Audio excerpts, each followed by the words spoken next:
It is Christmas Eve. Scrooge sits in his cold, bleak counting house, occupied with his favorite activity, counting his money.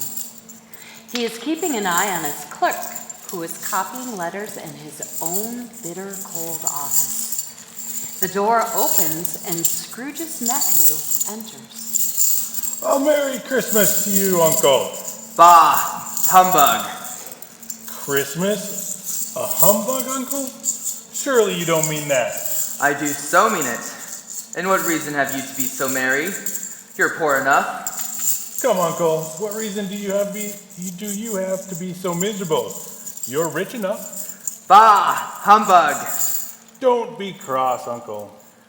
What else can I be when I live in a world where everyone goes around wishing Merry Christmas? What is Christmas but a time for buying things you can't afford? You find yourself a year older, but not a penny richer. If I had my way, everyone who goes around with Merry Christmas on his lips should be boiled in his own pudding and buried with a stake of holly through his heart. Uncle, surely you don't mean that. I do mean it. You keep Christmas in your way, and I'll keep it in mine.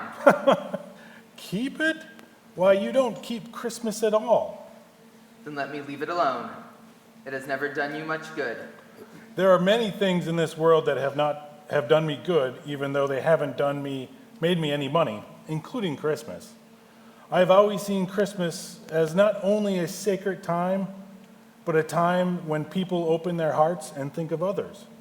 It is a time to be charitable and forgiving, and even though it has not put a scrap of gold or silver in my pocket, I say, God bless it. The clerk involuntarily applauds the nephew's speech. Another sound out of you and you'll celebrate Christmas by losing your employment. Don't be angry, Uncle. Come, dine with us tomorrow. Humbug. Tell me, why did you get married to that poor girl? Because I fell in love, of course. Love? That's the only thing in this world more ridiculous than Merry Christmas. Now, good day, nephew. Uncle, I've never asked anything of you. All I want is for us to be friends. Is that possible? I said good day. Good day, Uncle. Merry Christmas to you. Good day. And a Happy New Year, too. The nephew leaves his uncle and gives a holiday greeting to the clerk on his way out. The clerk returns his greeting. There's another one. My clerk is poor as a church mouse, with a wife and family, walking around saying, Merry Christmas. He must be insane. As the nephew leaves, two portly gentlemen enter. They're carrying books and papers. They bow to Scrooge. A good day to you, sir. Do I have the pleasure of addressing Mr. Scrooge or Mr. Marley? Marley has been dead for these 7 years. He died 7 years ago this very night. Well, yes, I hope that his generosity will be well represented by his surviving partner. The gentleman presents his credentials. Scrooge looks at them and shakes his head, thinking to himself, Well, it certainly has.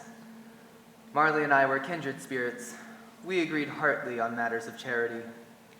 At this most generous time of year, we ask only a small amount to help the poor and destitute. There are many who need a warm place to stay and some food to eat. Are there no prisons? Ah, yes, there are plenty of prisons. And the workhouses, are they still in operation? Oh, yes, sir. We wish they were not.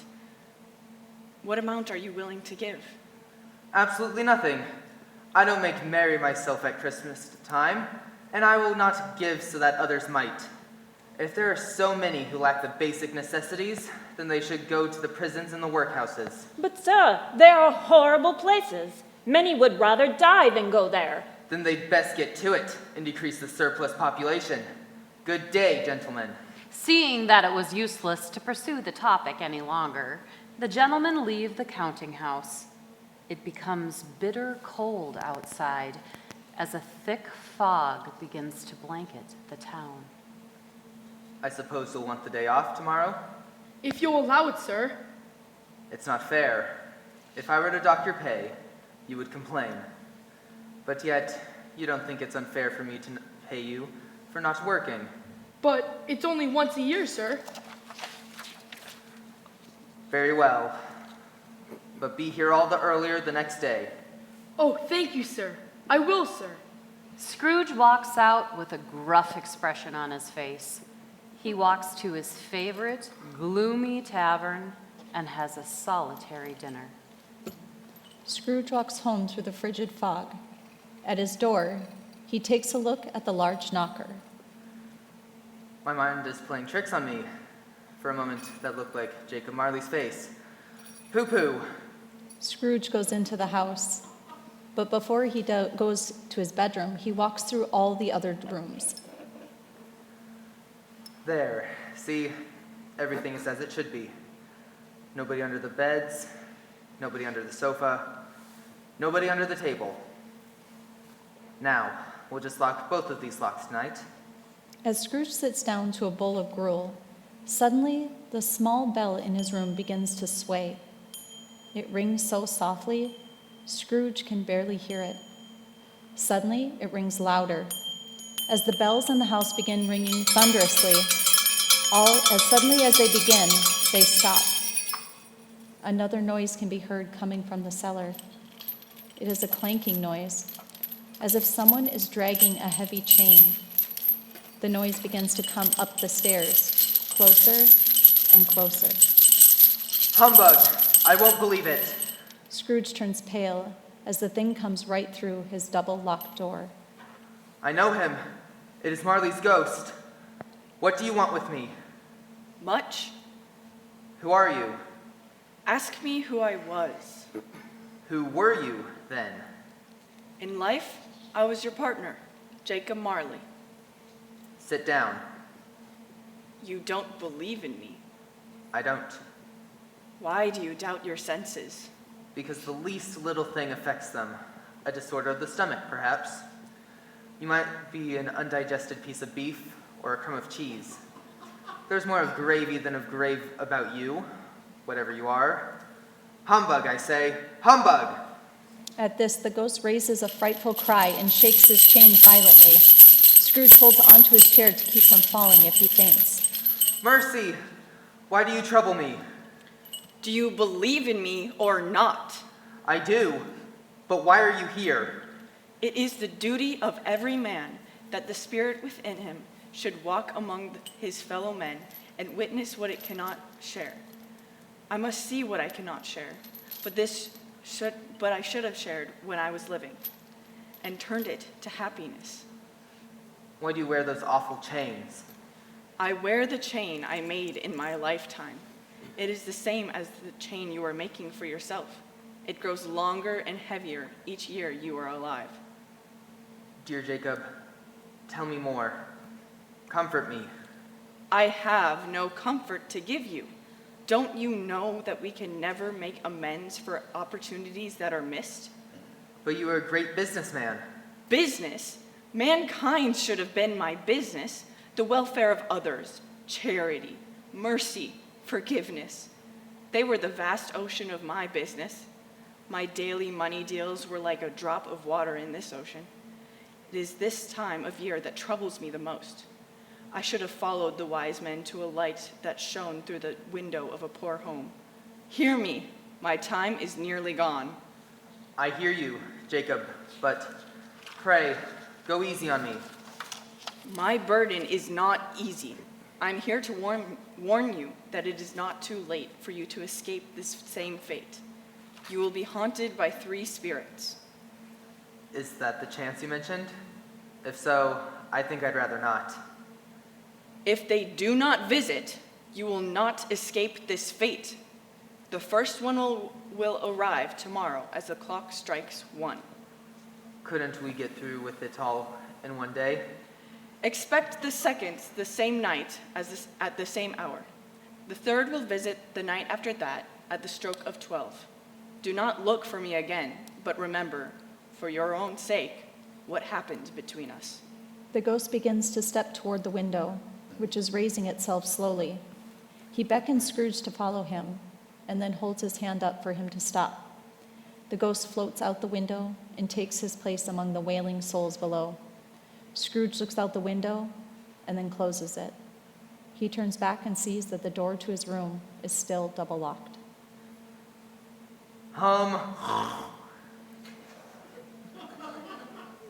Scrooge awakens at midnight and waits anxiously to hear the bell toll 1 o'clock.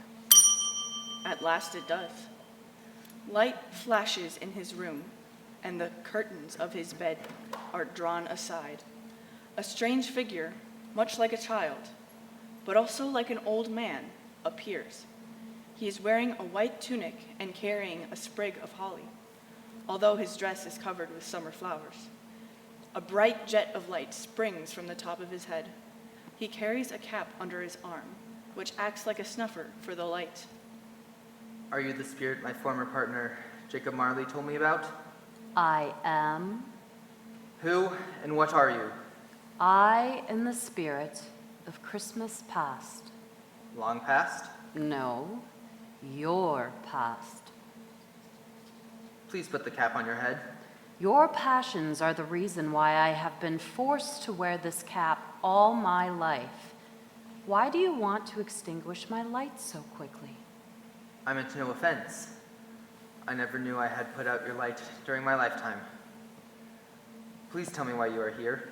I am looking after your welfare. I have come to reclaim you. Take heed. Walk with me. The spirit leads Scrooge to the window. Scrooge clutches to his robe and his chest, showing his fear. I am but a mere mortal. I shall fall. Touch your hand here, and you will be lifted up in more ways than one. They pass through the wall. The two land in an open country road where fields are on each side. It is cold, and there is snow on the ground. Good heaven, I grew up here. Scrooge at once senses 1,000 odors floating in the air, each one of them with a memory of the past. He quietly weeps. Your lip is trembling. And what is that upon your cheek? It is only a pimple. What are you waiting for? Let's go. Do you know the way? Know it? I could walk it blindfolded. Strange that you have forgotten it for so many years. Let us go. They walk along the road, and Scrooge recognizes every gate and every tree. A little town appears on the horizon with a little church, a bridge, and a winding river. Some boys trot merrily towards them on ponies. These are only shadows of the past. They cannot see us. Watching the happy travelers gives Scrooge a light heart for a moment. He rejoices when he hears them exchanging greetings of Merry Christmas. Merry Christmas. He quickly slips back into his nasty temperament and remembers that Christmas has never done him any good. They arrive at Scrooge's boyhood school. It is a large brick mansion, long neglected and abandoned. It gives him an air of chilly bareness. The school is not empty. There is still one boy left who has been deserted by his friends. I know it. They enter one of the schoolrooms. At a desk, a small boy is reading, alone by a dying fire. Scrooge sits down and sobs at the poor, forgotten image of himself. The spirit touches him on the arm and points to the image of a man in strange clothing, standing outside with an axe in his belt, leading a donkey. Why, it's Ali Baba. Dear old Ali Baba. I remember how he appeared to this poor solitary boy one day, quite out of the blue. And there's Valentine. There they go. And here comes the Sultan and the genie. Scrooge's business friends would be very surprised to see the joy in Scrooge's face at that moment. And there's Robinson Crusoe and the parrot. Ho ho, I had forgotten all about them. Such dear friends I had then. The blissful spell is broken. Scrooge once again begins to weep at the image of his boyhood. I wish Wish what? nothing. There's a boy singing a Christmas carol at my door last night. I should have given him something. Let us see another Christmas. Scrooge's former self grows a bit older and the room becomes even more dank and dirty. The young boy sits alone again after his friends have left for a Christmas holiday. Suddenly, the door opens and a little girl, younger than Scrooge, runs in. She hugs Scrooge tightly and is delighted to see him. Oh, I have come to bring you home, dear brother. Home, home, home. Home? Yes, home. Home is good. Home is forever. Father is so much kinder these days, and home is like heaven. He spoke so kindly to me the other night that I was not afraid to ask him again if you might come home. And he said yes, and he sent me in a coach to bring you home. Home? Yes, yes, and you are going to be a man and never return to this place again. But first, we are going to be together and have the merriest Christmas ever. You are quite a young woman, little Fan. Bring down Master Scrooge's box. While they are waiting, the schoolmaster offers them light wine and cake. Finally, the box is secured to the coach. Little Fan and Scrooge shake hands with the schoolmaster and make their goodbyes. They get into the wagon and begin the journey down the snow-covered road to home. She was always such a delicate creature, but she had such a big heart. You are very right, Spirit. She died a woman, and I believe she had children. One child. Your nephew, I believe? Yes. They leave the school behind and find themselves in the middle of a thriving city. The shops are all dressed for Christmas. They stop at a warehouse. Do you know this place? Of course. I apprenticed here. Why, it's old Fezziwig. Bless his heart. He's alive again. Ho, ho, Ebenezer! No more work tonight. It's Christmas Eve. Clear the way. They watch as Ebenezer and the other workers quickly clear away the desks to make room for the party. It becomes a bright, warm ballroom. All the workers enter along with the Fezziwig family and their friends. The fiddler begins to play a merry song, and they all begin to dance joyfully. Well done. Bring on the feast. A huge feast of meat, cakes, and delicious pies is brought in. Everyone fills himself to the brim, and then they dance again. At 7, the party breaks up. Mr. and Mrs. Fezziwig stand at the door, shaking hands and hugging their guests, wishing each one of them a very Merry Christmas. The guests thank them and praise them energetically. Scrooge watches it all, remembering the joy. Suddenly, he realizes the spirit is still with him. The light on the spirit's head burns clearly. Such a small matter to make all these people so full of gratitude towards the Fezziwigs. Small? Is it not? He has spent only a few dollars of your mortal money to give this party. Why is everyone praising him so? It isn't the money that is so important. This man has the power to make us happy or unhappy. He can make our work light or burdensome.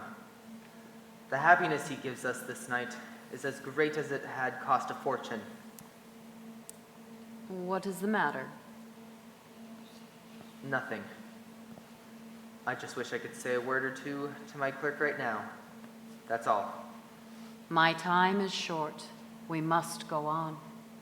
Again, Scrooge sees himself. He is a young gentleman now, in the prime of his life. There is a greedy glint in his eye. He is sitting beside a young woman who is weeping. The tears shine on her face in the light of the spirit of Christmas past. It doesn't matter to you. Something has replaced your love for me. I hope it can cheer you and comfort you when you most need it, as I would have tried to do. What has replaced you? Something golden. I'm talking about money. It's what means the most to you. Poverty is a terrible thing. It is not a sin to want to be wealthy. You have changed so much. You have let your noble hopes fall one by one. The only dream you have left is to become rich. It has taken over all of your desires. But my feelings for you have not changed. Have they? Our marriage contract is old. It was made when you were another man. I was a boy. You admit then that you were another person? My feelings have not changed. However, I have thought this over and over. I wish to release you from your promise to marry me. Have I ever asked for release? Not in words, no. In what then? Your actions. You've given up everything that has made me love you and everything that has given my love worth to you. Tell me, if we had just met, would you still ask for my hand in marriage? A girl with no dowry? I think not. It is you who say so. I wish I could think otherwise. I release you with a heart full of love that I have for a man you once were. I hope you will feel pain in this, but I believe it will last only a short while. I hope you will be happy in the life you have chosen. She leaves him. Spirit, show me no more. Why do you delight in showing me these scenes that torture me? One more. No, take me home. I beg you, I wish to see no more. The spirit forces him to look at another scene. They are in a small room, but comfortable. A young woman who looks exactly like Scrooge's former fiancée is sitting opposite an older woman, whom Scrooge realizes is his Belle. There are other children in the room, and the noise is deafening. Let's play a game. Oh, let's have some fun. No one seems to care, and everyone laughs heartily. Scrooge is enjoying the scene and wishing he could be a part of it. At last, the father arrives, and the children climb on him, trying to find their presents in his pocket. After this delight, one by one, the children go to bed exhausted. The older daughter leans fondly on her father. They sit down by the fireplace, together with Belle. Scrooge thinks it would have been wonderful to have such a lovely creature call him father. Belle, I saw an old friend of yours today. Who was it? Oh, guess. I have no idea. Ha! Mr. Scrooge? Oh, you are right. The light was still on in his office window as I passed. He sat there all alone. His partner is dying, I hear. I believe he is quite alone in this world. Spirit, I wish to see no more. Take me from this place. These are shadows of things that have truly happened. Do not blame me for them. Take me back. I can't bear it. Leave me. Scrooge sees the light burning brightly on top of the spirit's head. He grabs the cap to extinguish the fire. The spirit collapses, and the cap covers all that remains of him. Scrooge tries with all his might, but he cannot put out the flame whose light escapes from beneath the cap. Wearily, he senses that he is once again in his own bedchamber. He climbs, exhausted, into bed. Scrooge awakens just before the clock strikes 1. He pulls back all his bed curtains. He wishes to confront this spirit, the second spirit, the minute he appears. He doesn't want to be startled. He is ready for whatever comes his way, no matter what form it comes in. However, as the clock strikes, nothing happens. At this, Scrooge begins to tremble. Suddenly, a solitary light shines upon his clock. The light seems to be coming from the other room. Timidly, Scrooge goes to investigate. As his hand is on the doorknob, a strange voice bids him to enter. He obeys. As he opens the door, he recognizes his own room, but it looks very different. It is decorated with green holly, ivy, and mistletoe. A fire is roaring in the fireplace. Heaps of food, turkeys, oysters, pigs, sausages, pies, and puddings are all formed in a kind of a throne. Upon it sits a giant who bears a torch. Come in and get to know me better. Scrooge hangs his head and does not look at the spirit. I am the spirit of Christmas present. Look at me. Scrooge obeys. Seeing the giant man clothed in a simple green robe with white fur around the border. His feet are bare, and he wears a wreath of holly around his head. He has sparkling eyes and a friendly face, framed with dark brown curls. You have seen me before. Never. I have walked before you with my brothers. Have you many brothers? More than 1,800. That's a tremendous family to provide for. The spirit rises. Spirit, Take me where you will. I was forced to go last night, and I learned a lesson that is working now. Help me to profit by what you have to teach me. Touch my robe. As Scrooge obeys, the food and decorations suddenly vanish. They are in the middle of a village with snow falling furiously around them. It is Christmas Day, and people are hastily trying to remove the snow from their doorsteps. They are very pleasant towards one another in the face of such exhausting work. Even though the scene is dark and gloomy and bitter cold, there is an air of cheerfulness, as if it were a summer day. They are good-natured snowball fights and hearty laughter. The shops are still open. Fat turkeys and geese hang in the windows. Barrels of nuts, fruits, and vegetables decorate the sidewalks. There are candies and fruits and cakes everywhere. Soon the bells call the people to church. Afterwards, people carry their dinners to their homes. These are the people that attract the attention of the Spirit. If they are cross with one another, he sprinkles their dinners with his torch, and their good natures are restored. They say it is a shame to quarrel on Christmas Day. Is there a special flavor you sprinkle from your torch? There is. Will it work on any kind of dinner? To any that is given with kindness. A poor one especially, Why to a poor one especially? because it needs it most. They move on into the suburbs of the town and stop at the home of Bob Cratchit, Scrooge's clerk. The Spirit blesses the home with the sprinkling of his torch. Mrs. Cratchit and the children are trying to make dinner, creating quite a flutter of activity. Martha, looking very tired, comes through the door. Oh, my dear, you are later than I expected you to be. There was so much work to do last night, and we had to put it all away this morning. Well, sit by the fire and rest. No! Father is coming with Tiny Tim. Hide, Martha, hide! Martha hides while Bob Cratchit comes in, carrying Tiny Tim on his shoulder. The child has a crutch in his hand, and his leg is supported by a metal brace. Where's our Martha? Oh, I'm afraid she's not coming. Not coming, but it's Christmas Day. Martha, not bearing to see him sad, even for a moment's joke, comes out of her hiding place. She runs into his arms and hugs him warmly.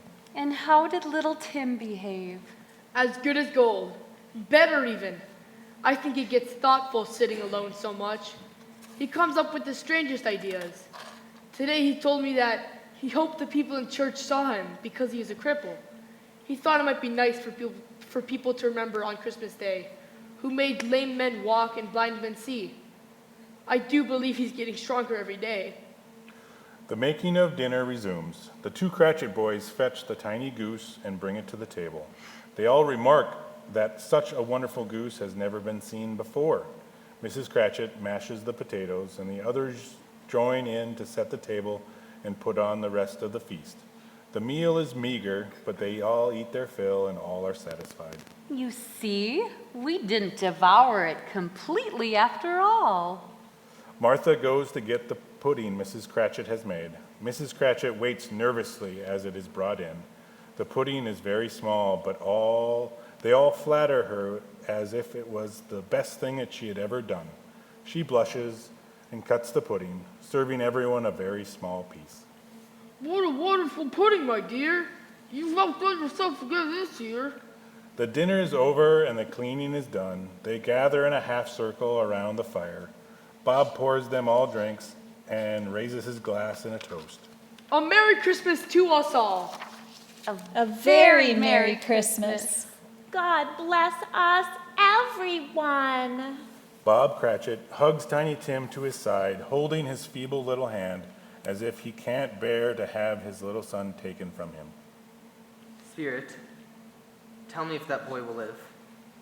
I see an empty chair by the fire and a crutch with no owner. If these shadows remain unaltered by the future, the child will die. Oh, no, Spirit. Tell me that he will be spared. Why? If he's going to die, he'd better get to it and decrease the surplus population. Scrooge hangs his head upon hearing his own words repeated by the Spirit. He feels guilty and full of grief. Curse that thought until you have discovered what the surplus is and where it is. Will you decide which men shall live and which shall die?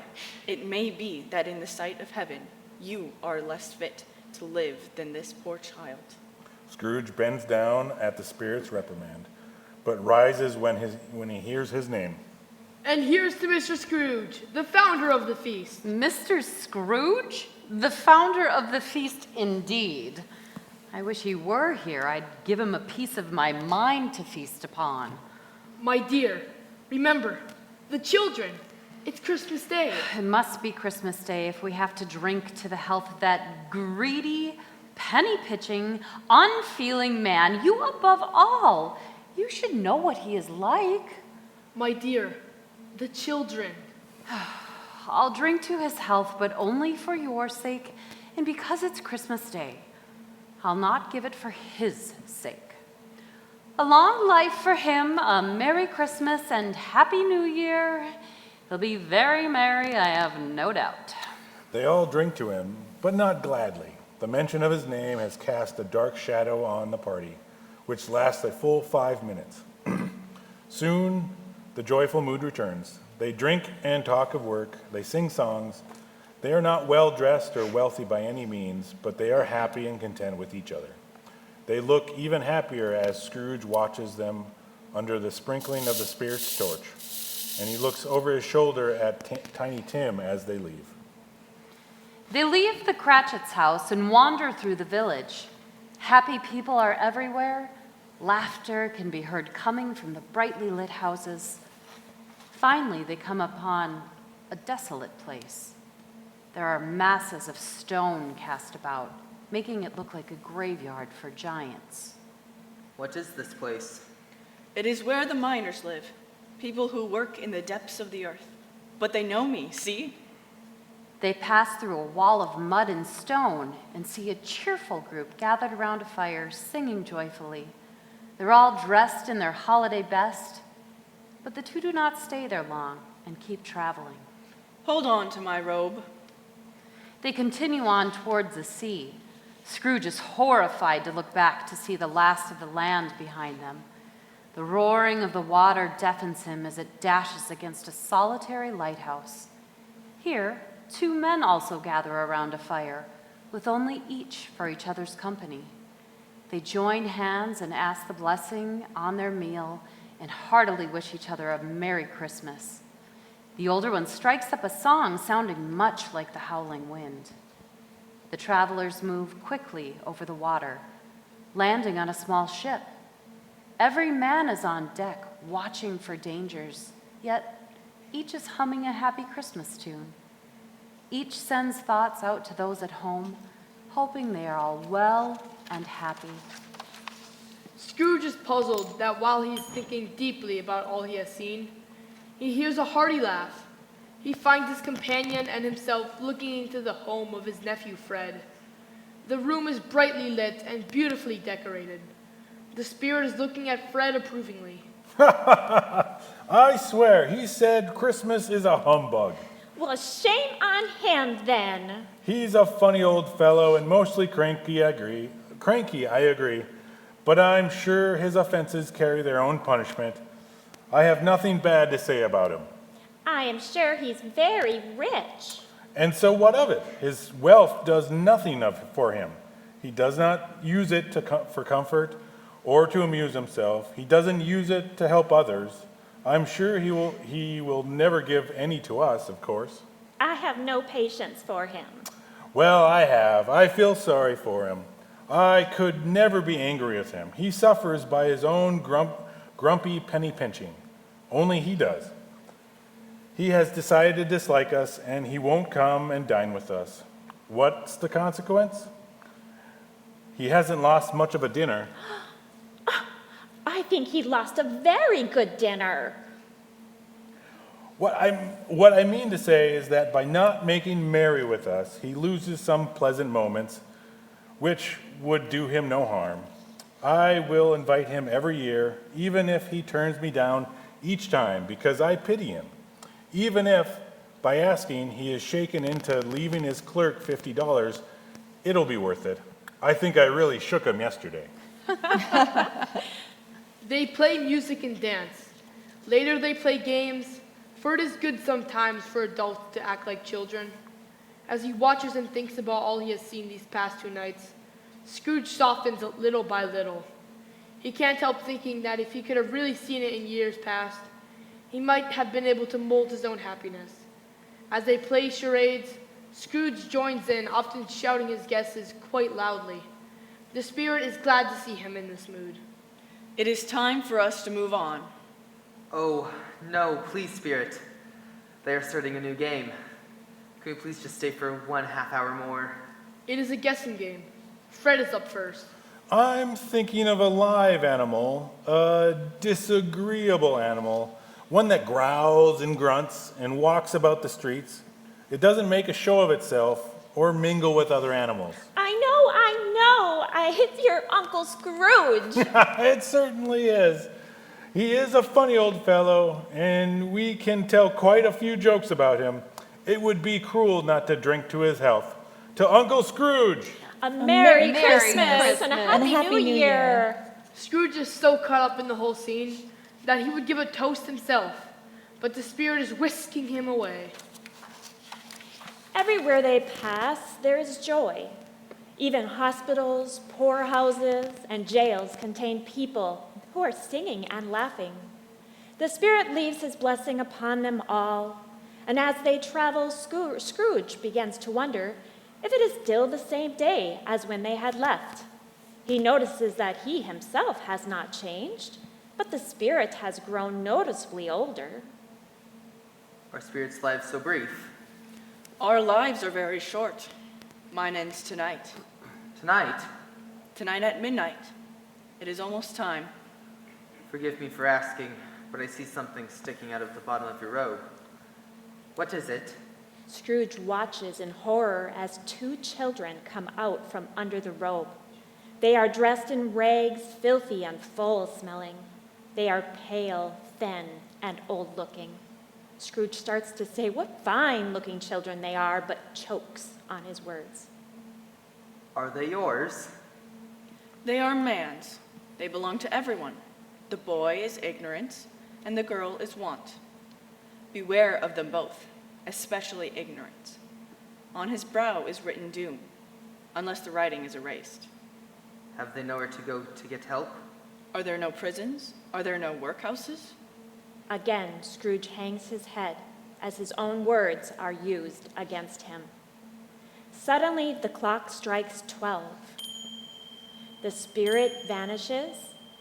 Remembering the prediction of Jacob Marley, he sees a phantom wearing a black hood crawling towards him like a frightening mist.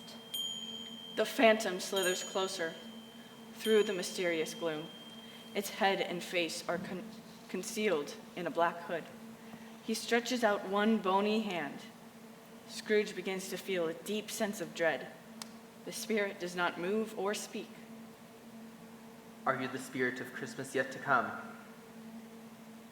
The spirit says nothing, but gestures forward with his outstretched hand. You are here to show me the shadows of things that will happen in the future. Is that right? The spirit bows his head, the only answer given. Although he has seen several spirits by this time, this one makes Scrooge's legs tremble. He has trouble standing. The spirit stops to allow Scrooge to find his bearings.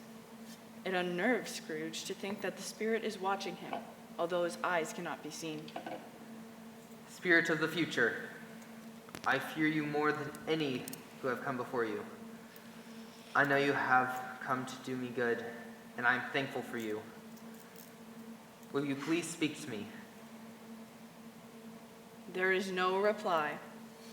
Scrooge continues to follow the outstretched hand. Lead on, Spirit. My precious time is going by quickly. Lead on. Scrooge follows, held up by the dress worn by the spirit. The city begins to spring up around them. They see the merchants gathering their money, a familiar scene to Scrooge. The spirit points to a trio of businessmen, and Scrooge listens in on their conversation. I don't know much about it. I only know he's dead. When did he die? Last night, I believe. What was the matter with him? I thought he'd never die. Who knows? What has he done with all his money? I haven't any idea. I suppose he left it to his company. He didn't leave any to me, I know that. It's likely to be a very cheap funeral. I don't know a single person who might go. I wouldn't mind going if they served me lunch. Shall we go then? I am thinking I was probably his only friend. We used to stop and talk sometimes. Very well. See you there. Scrooge is confused about this conversation and wonders whom the men were talking about. He takes in the whole scene and realizes that if this is the future, he himself is nowhere to be found. Looking back at the spirit, he shudders, suddenly feeling very cold. They leave the busy scene and go to a desolate place where Scrooge has never gone before. The streets are dirty and narrow, and the houses are in disrepair. The people are poorly dressed and in drunken state. There is a foul smell everywhere, and Scrooge and the spirit enter, unnoticed, into a shop littered with scrap metal, bones, and mountains of dirty rags. An old man sits smoking his pipe. A woman, carrying a large cloth bundle, enters, lays it on the floor, and begins to open it. Soon, another old woman and then a man come in, also carrying bundles. They three look at each other and join the shop owner and begin to laugh. Let me go first, since I was here first. Then let the laundry woman, and then the undertaker's man. I can't believe we're all here at the same time. You couldn't have met in a better place. Let me shut the door. Come into the parlor. What are the odds we'd all land here? Everyone's had a right to take care of themselves. He always did. That's for sure. Then why do you keep looking over your shoulder? A dead man won't miss a few of his things. No, indeed. If he'd been a decent person, he wouldn't have had to die all alone, gasping for his final last breath. Very true. He deserved it. I'd have taken more if I could have gotten my hands on it. Open the pack, Joe, and let me know what it's worth. I don't care if they see it. We all knew what the others were doing, even before we met here. No, I'll go first. Let me see. A pencil case, a pair of cufflinks, a brooch. Is that all? Yes, that's all I could get my hands on. That's what I'll give you, and then a bit more. Who's next? Take mine! She unpacks sheets and towels, some clothing, 2 silver teaspoons, a pair of sugar tongs, and some boots. Joe writes down some figures and shows them to her. I always give too much to the ladies. It'll probably be my ruin. Don't ask me for another penny. Now open mine. What have we got here? Bed curtains? You mean to tell me you took his bed curtains, rings and all, while he was lying there? Well, why not? You were surely born to make a fortune, and I believe you'll do it. I certainly wasn't going to hold back for the likes of him. Oh, be careful of the blankets now. You took his blankets too? I hope he didn't die of anything catching. Don't worry, I didn't bother to get close to him, even if he did. You can look all day at that shirt. You won't find one hole in it. It was his best one, you know. Someone tried to waste it by putting it on him for the burial, but I snatched it right off him. He frightened us all away from him when he was alive, and we profited by his death. Ha ha. Spirit, I can see this is a life much like my own. Good heaven, what is this? The scene has changed. Scrooge shrinks back as he almost touches the bed in front of him. The bed is covered with a sheet. Beneath the sheet lies something that, in the dark, looks very disturbing. A light suddenly shines on the bed, and Scrooge can tell it is a body of a man. The spirit points to the head, and Scrooge cannot help himself, and he will not remove the sheet. This man must have died alone. He must have been kind to no one. No one remembered him. Spirit, this is a frightful place. Please let me leave it. I promise I will remember the lesson I learned here. The spirit continues to point to the head of the dead man. I would do it if I could, but I have no power. If anyone can show me someone who is affected by this man's death, please show him to me, Spirit. The spirit spreads his arm like a wing, withdraws it, and the scene changes. The room is bright with daylight. They see a mother and her children. The woman is anxiously pacing up and down, waiting for someone. Finally, her husband walks through the door, looking sheepishly happy. After a long silence, they finally speak. Is the news good or bad? Bad. We are ruined then. Not yet. There is still hope. Has he given in? It would be a miracle if he has forgiven our debt to him. He is long past forgiving. He is dead. To whom will our debt be transferred? I don't know, but I'm sure there cannot be anyone as merciless as he. And by the time it is legally transferred, we'll have the money. But for tonight, we can sleep soundly. They smile and their hearts are lighter. The feeling spreads throughout the room. These people are happy because of this man's death. Spirit, please show me someone who is saddened by this man's death. The spirit leads him through familiar streets. Scrooge notices that he himself is nowhere to be found. They enter Bob Cratchit's house. Mrs. Cratchit and the children are sitting by the fire. They're all very silent. Peter has a book in his hand. And he took a child and set him in the midst of them. Where did those words come from? Perhaps the boy read them aloud. Why doesn't he finish? The fire, it hurts my eyes. Oh, they are better now. It must be nearly time for your father to come home. It is past time. He seems to walk a little slower these days. I have known him to walk very fast with Tiny Tim on his shoulder. So have I. He was so light to carry, and your father loved him so. It was no trouble for him. Here is your father now. Bob sits down by the fire. The children huddle around him. Don't be sad, Father. I went today. I wish you could have gone.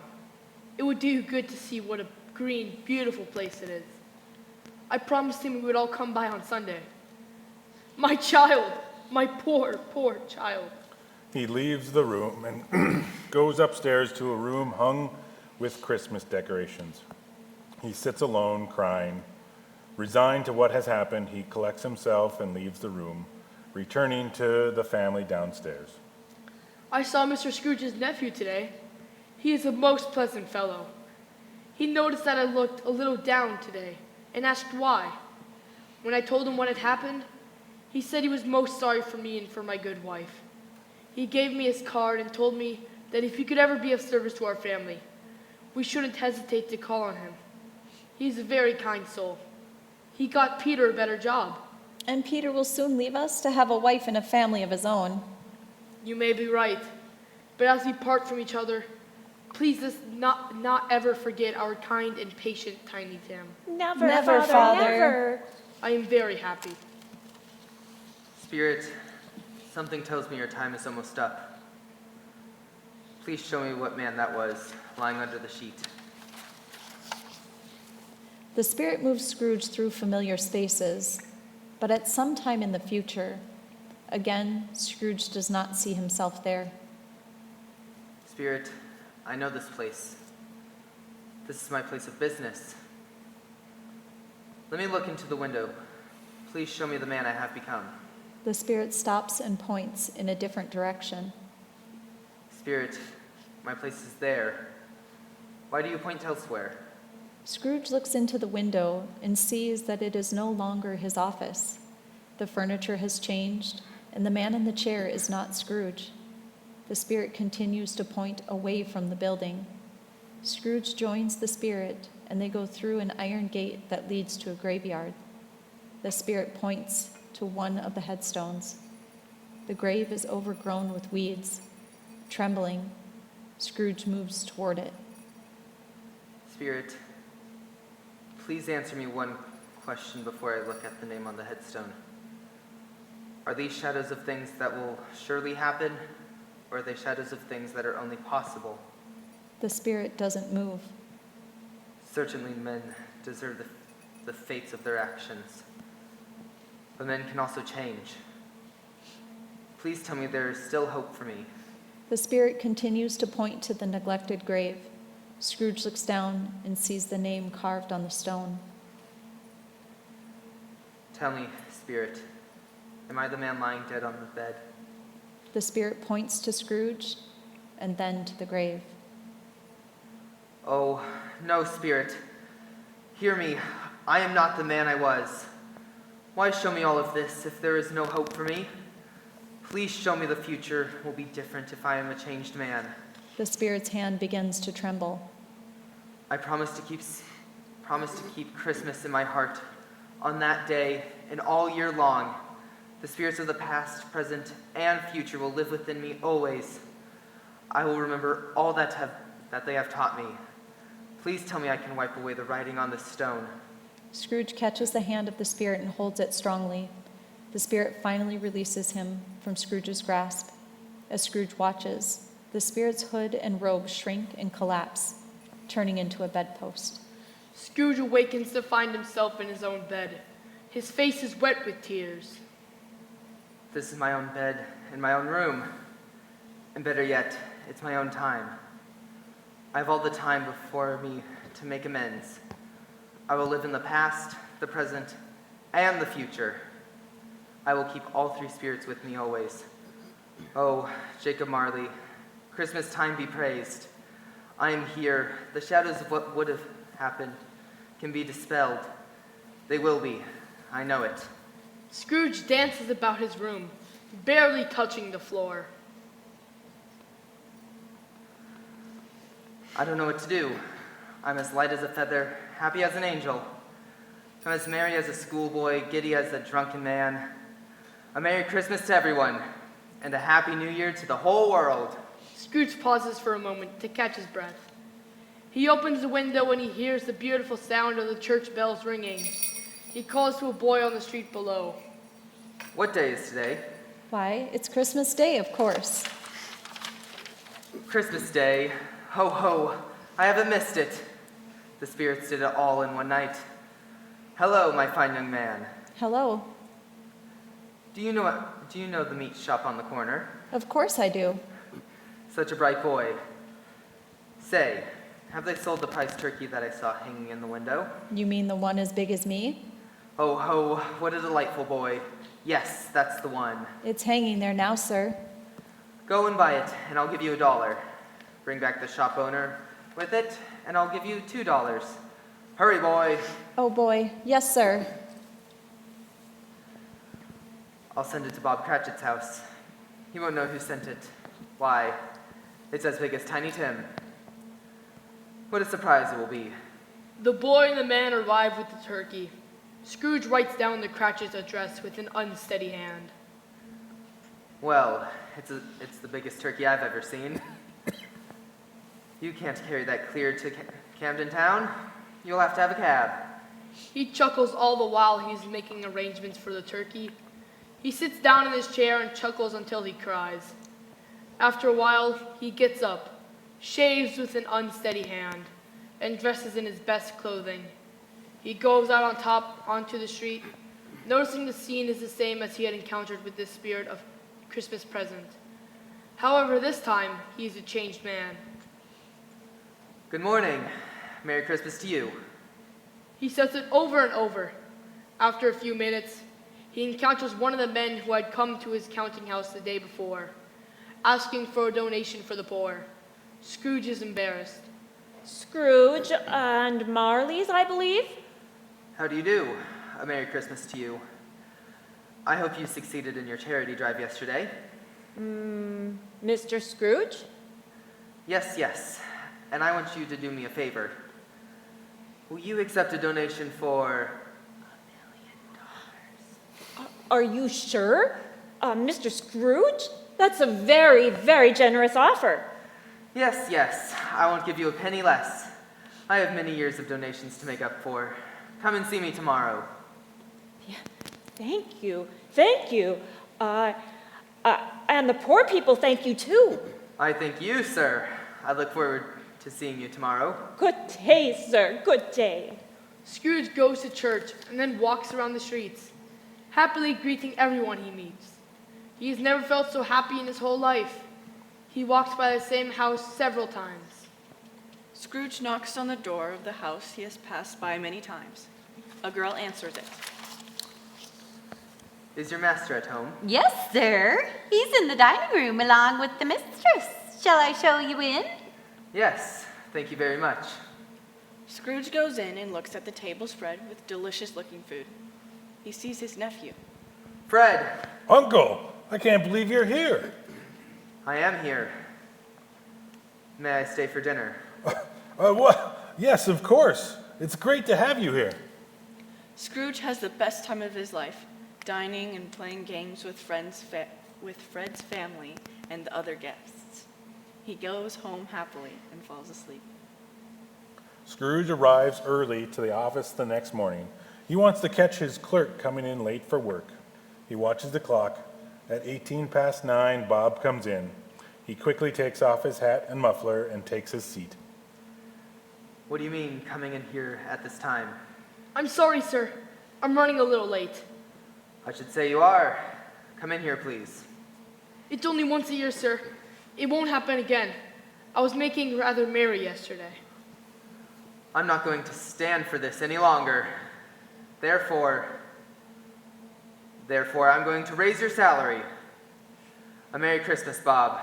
A merrier Christmas than I have ever given you. I plan to raise your salary and help your struggling family. We'll discuss this later this afternoon, over lunch. Now, load up the fire. Make it warm in here before you dot another I. Scrooge kept his word. He doubled Bob's salary and helped his family. To Tiny Tim, who did not die, Scrooge was like a second father. He became a good friend to all he knew. He kept Christmas in his heart all through the year. He was a very happy man. God bless us, everyone.